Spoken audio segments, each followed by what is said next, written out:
ನಾವು ಯಾರೂ ಫಾಲೋ ಮಾಡಲ್ಲ. ಮನುಷ್ಯ ಬೇಗ ಈ ಕೋಪ ತಾಪಗಳಿಗೆ ಬಲಿಯಾಗೋದಕ್ಕೆ ಕಾರಣವೇ ಮನಸ್ಸು. ಅದು ಎಂಥ ಮನಸ್ಸು ಅಂತ ಹೇಳಿದ್ರೆ ಅಶುದ್ಧವಾದಂತಹ ಮನಸ್ಸು.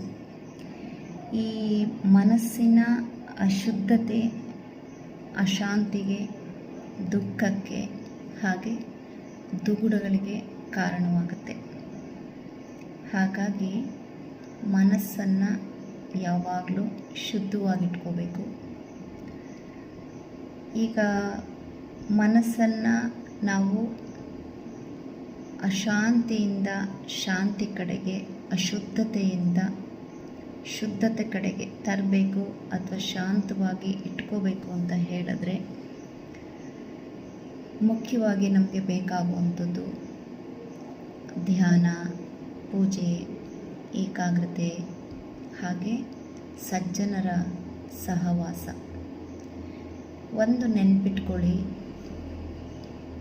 ನಿಮ್ಮ ಏಜು ಒಂದು 30 ವರ್ಷ ಇದೆ ಅಂದರೆ ನಿಮ್ಮ ಒಡನಾಟ 60 ವರ್ಷ ಮೇಲ್ಪಟ್ಟಂತಹ ಜೀವನದ ಅನುಭವವನ್ನು ಅನುಭವಿಸಿರುವಂತಹ ಸಜ್ಜನರ ಒಡನಾಟದಲ್ಲಿ ನೀವಿರಬೇಕು.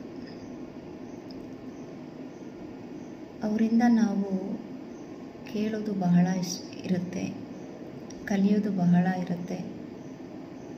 ಕೇಳೋದ್ರ ಜೊತೆಗೆ ನಾವು ನಮ್ಮ ಜೀವನದಲ್ಲಿ ಅಳವಡಿಸ್ಕೊಡ್ತೀವಿ. ನಮ್ಮದೆಲ್ಲ ಬಿಸಿ ರಕ್ತ, ಇನ್ನೂ ಯಂಗ್ಸ್ಟರ್ಸ್ ಇರ್ತೀವಿ. ಏನೇ ಮಾಡಿದ್ರೂ ಸರಿ ಅನ್ನೋ ಭ್ರಮೆನಲ್ಲಿರ್ತೀವಿ.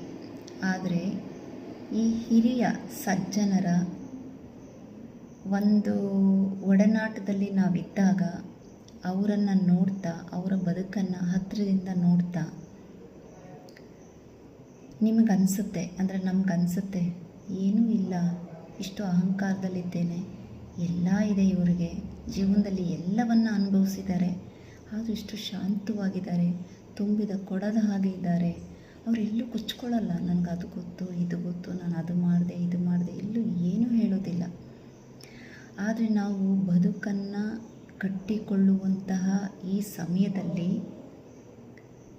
ಆ ಬದುಕನ್ನು ಕಟ್ಟಿಕೊಳ್ಳುವಂತಹ ಹುಮ್ಮಸ್ಸಿನಲ್ಲಿ ನಮಗೆ ಗೊತ್ತಿಲ್ಲದೆ ಸಾಕಷ್ಟು ಸುಳ್ಳುಗಳನ್ನು ಹೇಳ್ತಾ ಇರ್ತೀವಿ, ಕೋಪ ಮಾಡ್ಕೊಳ್ತಾ ಇರ್ತೀವಿ. ಒಮ್ಮೆ ಯೋಚನೆ ಮಾಡಿ, ನಮ್ಮ ತಾಳ್ಮೆ ಎಲ್ಲಿದೆ? ಕೋಪಕ್ಕೆ ಬಲಿ ಆಗ್ತಾ ಇದ್ದೀವಿ.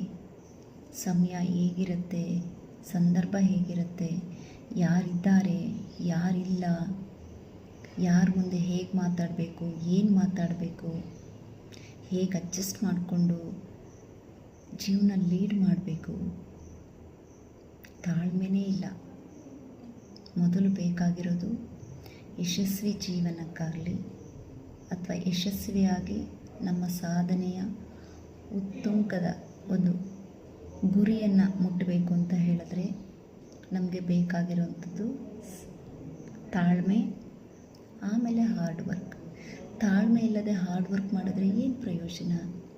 ನಾನು ಮಾಡ್ತಾಯಿದ್ದೀನಿ ಹಾರ್ಡ್ ವರ್ಕ್ ಅನ್ನೋದಲ್ಲ, ಆ ಹಾರ್ಡ್ ವರ್ಕನ್ನು ಯಾವ ರೀತಿಯಾಗಿ ಮಾಡ್ತಾಯಿದ್ದೀರಾ, ನಡೆಸ್ತಾ ಇದ್ದೀರಾ, ಅದ್ರ ಮೇಲೆ ಅದು ಡಿಪೆಂಡ್ ಆಗುತ್ತೆ. ನೋಡಿ, ಯೋಚನೆ ಮಾಡಿ, ಇನ್ನೂ ಕಾಲ ಮಿಂಚಿಲ್ಲ. Thank you.